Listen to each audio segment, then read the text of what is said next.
दूसरी चोटी। हफ्ता 23 जुलाई 2005। 14,000 फ़ी कस का पैकेज है। 8 दिन का टूर है। तमाम इंतजामात कमेटी के ज़िम्मे। वाह यार ज़बरदस्त। जवार भाई के ऑफिस से निकलते हुए निशा बहुत खुश थी। लगता है बारिश होने वाली है। सड़क किनारे बहुत आहिस्ता चलते हुए प्रीशे ने सर उठाकर आसमान को देखा। वह दिन के 3 बजे का अमल था, मगर स्याह बादलों से ढके आसमान ने जुलाई की दोपहर को ठंडी शाम में तब्दील कर दिया था। वो वर्किंग डे था, शायद इसलिए सड़क पर रश ना होने के बराबर था, वरना मरी जैसे गंजान आबाद इलाके में सड़क पर इधर उधर बस इक्का दुक्का लोगों का फिरना खासी गैर मामूली बात थी। प्रीशा और निशा बातें करते हुए आहिस्ता आहिस्ता बुलंद होती सड़क पर चल रही थी। वो जिस जगह पर थी वहाँ नशेब था। सड़क इनके सामने ऊपर बुलंद होती हुई इस हद तक चली जाती थी कि मुखालिफ समझ से आने वाले का पहले सारा और आहिस्ता आहिस्ता दर्दनमा होता था। वो दरअसल किसी पहाड़ी की चोटी थी जिसको काट कर सड़क बना दी गई थी। सड़क के दाएं जानब खाई थी जिससे बचने के लिए पत्थरों के छोटे छोटे ब्लॉक्स की एक बाड़ सी बनी थी। वो दोनों इन सफ़ेद ब्लॉक्स के साथ चल रही थी। थक गई हो, निशा ने इसे चूने से ढके पत्थर के सफ़ेद ब्लॉक पर खाई की जानब पुश्त करके बैठते देखा तो पूछ लिया, नहीं बस यूं ही। वो घुटनों पर कोहनियाँ टिकाई थोड़ी के नीचे हथेली जमाए बुलंद होती सड़क को गर्दन ऊंची करके बहुत उदासी से देखने लगी। बारिश से चंद लम्हे पहले का मौसम इसे हमेशा अफसरदा और बोझल कर दिया करता था। कहीं और बैठ जाओ परी, यहाँ से ज़रा पीछे हुई तो गिर पड़ोगी।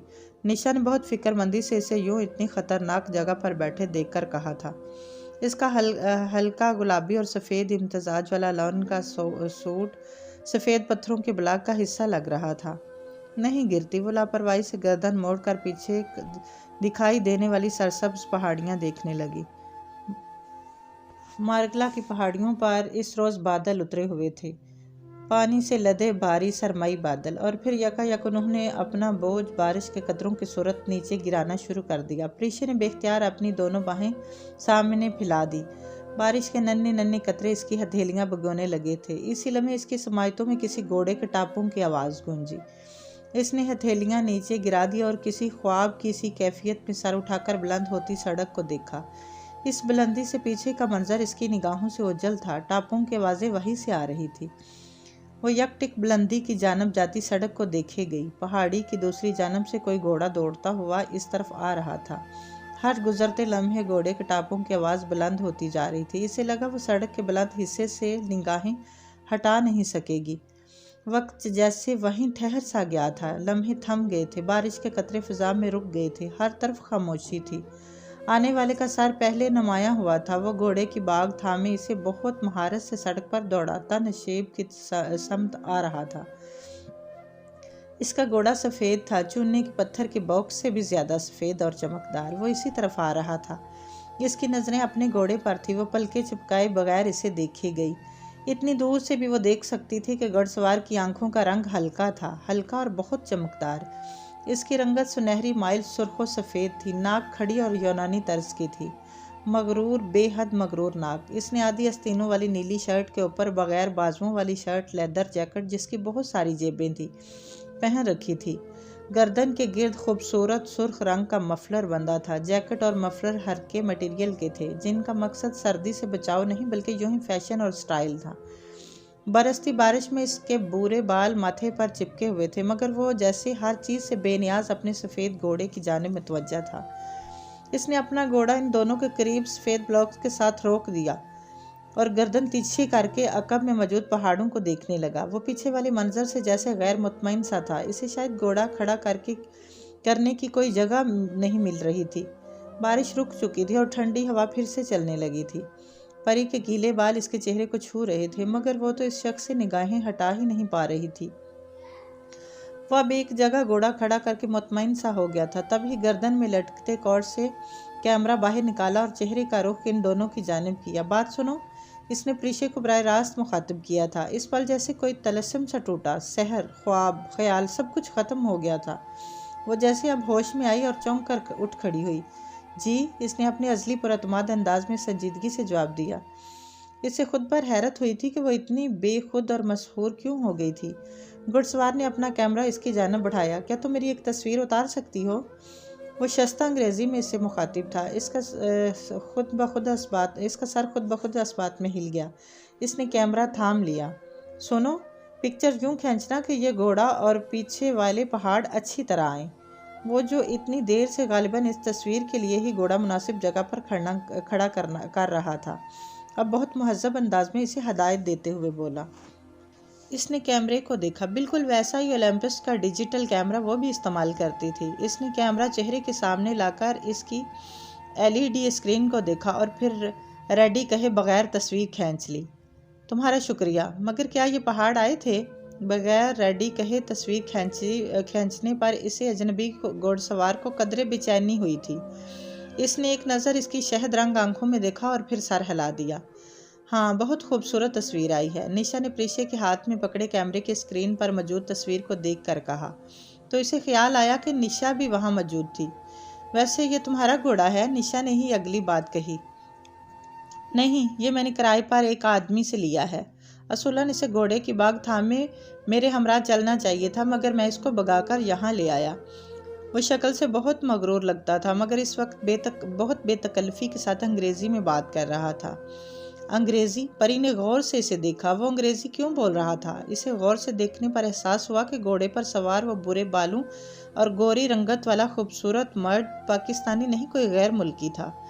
वो इसकी शिनाख्त के मुतालिक सही अंदाज़ा नहीं कर सकी थी। तुम दोनों 1 मिनट ठहरो, मैं इस आदमी को इसका घोड़ा वापस कराऊं। इसने फुर्ती और महारत से घोड़ा मोड़ा और इसे बुलंद होती सड़क की तरफ कर ले गया। कितना गुड लुकिंग था यार, निशा ने इसके जाते ही बेहद सताइशी अंदाज में बोली। पता नहीं। वो सर झटक कर दाईं जानब खड़े ऊंचे पहाड़ों को देखने लगी। बादल अब गायब हो रहे थे। ओ निशा, वो अपना कैमरा मुझे दे गया है। एकदम इसे हाथ में पकड़े कैमरे का ख्याल आया। वो परेशान सी हो गई। वापस आई तो दे देना। हालांकि वो इसके वापस आने से पहले निकलना चाहती थी, मगर हाथ में पकड़ा कैमरा इसे इसका इंतज़ार करने पर मजबूर कर रहा था। चंद मिनट बाद भी वो इन्हें बल खाती सड़क पर से नीचे उतरते हुए अपनी जानिब आता दिखाई दिया। घोड़े पर सवार होने की वजह से इसका कद काठ उन्हें ठीक से नज़र नहीं आया था, मगर जैसे ही वो इनके करीब आया इसे एहसास हुआ कि वह इससे खासा लंबा था। वो समझ रहा था मैं इसका घोड़ा लेकर भाग गया हूँ। इसके करीब आकर हंसते हुए बता रहा था। हंसते हुए इसकी शहद रंग आंखें छोटी हो जाती थी। वो अंदाज़ा ना कर सकी कि वो हंसते हुए ज़्यादा पुरकशिश लगता है कि लब पेंचे। तुम इतने ख़तरनाक तरीके से राइडिंग क्यों कर रहे थे? निशा को बुजुर्गी झाड़ने का शौक़ था, सो इस लापरवाही पर इसको डांटना अपना फ़र्ज़ समझा। मैडम, मैं 5 साल की उम्र से राइडिंग कर रहा हूँ और घोड़ों को बहुत अच्छी तरह जानता हूँ। इसने मुस्कुराते हुए सर झटका। वो निशा सड़क के किनारे आहिस्ता आहिस्ता चहलकदमी करने लगे। प्रीशे वहीं खड़ी रही। दफतन इसे कैमरे का ख्याल आया। सुनो, इन दोनों ने मुड़कर पीछे देखा।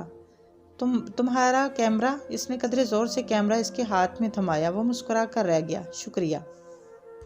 सुनो, तुम्हें यूं अपना इतना कीमती कैमरा देकर नहीं जाना चाहिए था। अगर मैं लेकर भाग जाती तो? वो फिर मुस्कुराया। मुझे पता था तुम ऐसा ना करती। सीने पर हाथ बांधे हुए इसके ऐन सामने खड़ा था। अगर मेरी जगह कोई और होता तो तुम्हारा कैमरा लेकर भाग चुका होता। तुम्हारी जगह कोई और होता तो मैं कैमरा हरगिज़ ना देता। वो मुस्कुराहट दबाए बहुत संजीदगी से बोला। वो इसके इस अंदाज पर सर झटक कर सड़क की दूसरी जानब फैली दुकानों की कतार को देखने लगी। वहाँ रश अब बढ़ता जा रहा था। निशा ने इस बदतमीजी पर इसे घूरा भी, मगर वो इसे देख नहीं रही थी। घुड़सवार गर्दन झुकाकर कैमरे की स्क्रीन पर निगाह डाली और ज़हरी लब मुस्कुराया। अच्छी तस्वीर खींचने का शुक्रिया।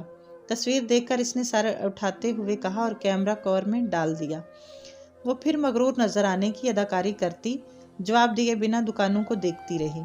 तुम इस तस्वीर का क्या करोगे? इसकी बेरुखी के असर को कम करने के लिए निशा ने बहुत दोस्ताना अंदाज में इसे मुखातिब किया।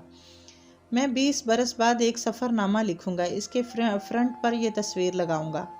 और इस तस्वीर का कैप्शन क्या होगा? निशा ने दिलचस्पी से पूछा। मैं इसके नीचे लिखूंगा, इस कोह पे मालिया की तस्वीर। जो राका पोशी सर करने जा रहा था, वह फख्र से बता रहा था। प्रीशे ने तेजी से गर्दन घुमाकर इसे देखा। इसे एक झटका सा लगा था। तुम राका पोशी सर करने जा रहे हो? बेख्तियार पूछ लेने के बाद इसे याद आया कि इसको तो खुद को लाताल्लुक जाहिर करना था। इसे पछतावा सा हुआ। हाँ। प्रीशे की बेसाख्तगी पर इसने बड़ी मुश्किल से अपनी मुस्कुराहट छुपाई थी। खैर, राकापोशी सर करना कोई इतनी बड़ी बात नहीं है। एवरेस्ट जाके टूरेस्ट करना असल कामयाबी है, कहकर वो फिर से दुकानों को देखने लगी। वैसे कल हम लोग एक टूर कंपनी के साथ कालाम जा रहे हैं। निशा के बताने पर गढ़सवार ने आंखें सिकोड़कर माल रोड की तरफ देखा। सनशाइन ट्रेवल्स का दफ्तर सामने ही था। इसने जैसे एक लम्हे को सोचा, फिर बोला, मैं भी कल कालाम जा रहा हूँ। सनशाइन ट्रेवल्स के साथ? तुम किसके साथ जा रही हो? वाकई तुम तो हमारे साथ जा रहे हो। निशा को इस इत्तेफाक से अजहद खुशी हुई थी। प्रीशे को कुछ शक सा हुआ था। ये तो बहुत अच्छी बात है। वैसे तुम्हारे दोस्त भी जा रही है क्या? मुस्कुराहट लबों तले दबाए इसने बहुत मासूमियत से पूछा। प्रीशे ने रुख कदरे मजीद मोड़ लिया। हाँ, मगर तुम्हें कैसे पता चला ये मेरी दोस्त है? बहुत आसान, वो खूबसूरत है। इसके संजीदा अंदाज पर निशा हंस पड़ी, जबकि प्रीशे के माथे पर नागवारी की शिकन उभरी थी। मैं निशा हूँ, निशा सईद, और ये मेरी कज़न कम दोस्त है, डॉक्टर प्रीशे जहांजेब। पारिशे? इसने अपने यूरोपी लबो लहजे में इसका नाम दोहराया। पारिशे नहीं, प्रीशे। मेरे नाम के पीछे क्यों पड़ गई हो निशा? खुद को यूं मौजू गुफ्तगू बनते देखकर वो तिनक कर उर्दू में बोली। ये मैनर्स के खिलाफ है। तुम दोनों को मेरी मौजूदगी में अपनी ज़बान में बात नहीं करनी चाहिए। वो मुसलसल प्रीशे को देख रहा था। एक तो कमबख्त ब्लाक हैंडसम था और ऊपर से इतने खूबसूरत अंदाज में आंखें सुकेड़ कर देखता था। वो ख्वामखा कंफ्यूज होने लगी। मतलब क्या हुआ तुम्हारी कज़न के नाम का? परी चेहरा लड़की। जयरान की एक शहजादी का नाम था, इसीलिए तो मैं इसको परी कहती हूँ। तुम्हारी कज़न पर सूट भी करता है। परी मतलब फेरी। हमारी ज़बान में भी फेरी को परी कहा जाता है। तुमने अपना तारुफ नहीं करवाया। ओह सॉरी, मैं अफक अरसलान हूँ, तुर्की से आया हूँ। वैसे पेशे के लिहाज से इंजीनियर हूँ, मगर साथ साथ एक तजर्बाकार क्लाइंबर भी हूँ। तुम्हारे पाकिस्तान में दुनिया के सबसे खूबसूरत पहाड़ राकापोशी के लिए आया हूँ। इसने झुककर अपना तारुफ करवाया। और तुम लोग क्या करती हो? निशा, हमें देर हो रही है, मैं गाड़ी की तरफ जा रही हूँ, तुमने चलना है तो चलो। कदरे गुस्से से कहकर वो खटखट करते गाड़ी की तरफ आ गई। अजलत में अफक अरसलान को खुदा हाफिज कहकर निशा दौड़ते कदमों के साथ इस तक पहुंची थी। तुम्हारा मसला क्या है निशी? न जान न पहचान, ख्वामखा किसी अजनबी, वो भी गोरे के साथ यूं सरेरा गप्पे लगाने का मकसद? ड्राइविंग सीट का दरवाज़ा खोलते हुए वह निशा पर बरस पड़ी थी। चंद गज के फासले पर वह तुर्क स्याह इन सफ़ेद चकोर ब्लॉक्स के साथ अभी तक खड़ा था। दफातन इसने परी को देखकर हाथ हिलाया, जिसे इसने नज़रअंदाज कर दिया। भाई, मेरा मुसलमान भाई है, एक ब्रदर इस्लामी मुल्क से आया है, हमारा मेहमान है। मेरा इस्लामी फरीज़ा है कि मैं मेज़बानी निभाऊं। अच्छी तरह जानती हूँ मैं तुम्हें, मुसलमान लड़की। गाड़ी वापस इस्लामाबाद के रास्ते पर डालते हुए इसने दांत पीसते हुए कहा, क्या हम अब किसी और टूर कंपनी के साथ ना चले जाएं? इस बात का जिक्र ही मत करना। अगर हम इस टूर कंपनी के साथ नहीं जाएंगे तो फिर बिल्कुल नहीं जाएंगे। निशा ने बड़े इत्मीनान से फैसला सुना दिया। वो खामोशी से ड्राइविंग करती रही। 8 दिन निदा आपा के साथ या 8 दिन इस तुर्क स्याह के साथ। इसके पास सिर्फ एक ही रास्ता बचा था, क्योंकि निदा आपा के साथ 8 दिन गुजारने का तो वो सोच भी नहीं सकती थी। वो निशा को ड्रॉप करके घर आई तो फ़ोन बज रहा था। इसने ट्रेडल पर धरा रिसीवर उठाया। हेलो, तुम अपनी कज़न के साथ कहाँ जा रही हो? नागवार सा बाजपुर्स करने वाला लहजा था। सैफ का था। कालाम और भी लोग जा रहे हैं। मामू ने मुझसे पूछे बगैर तुम्हें कैसे अकेले जाने की इजाज़त दे दी?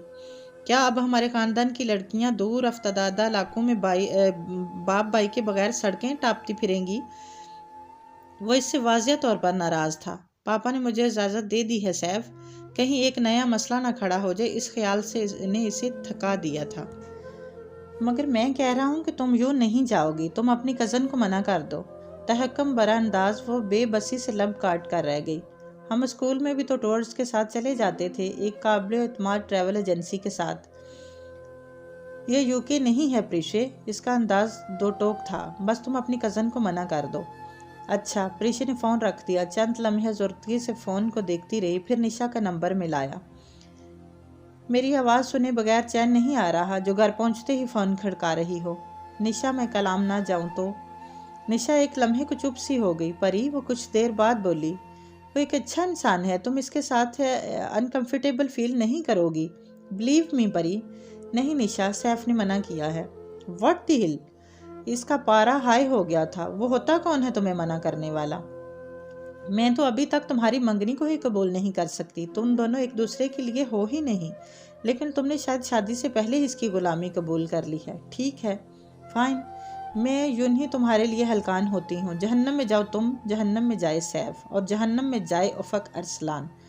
एक पसमर्दा मुस्कुराहट प्रेषे के लबों पर बिखर गई।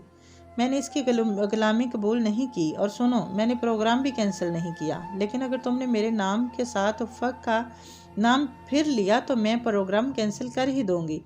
मज़ीद कुछ कहे बगैर इसने फ़ोन रख दिया। इसे सैफ के गुस्से की परवाह ना थी। कलाम से वापसी के बाद इसकी इससे शादी हो जानी थी। दिल ने तब मर ही जाना था, और शायद सैफ जैसे इंसान के साथ ज़िंदगी की शुरुआत करने के बाद इसे किसी की भी परवाह ना रहे, ना दुख की ना खुशी की। शायद तब वो बेहिस हो जाए। मगर इस बेहिसी के दौर के आगाज़ से कबल सिर्फ 8 दिन वो ज़िंदगी के साथ गुजारना चाहती।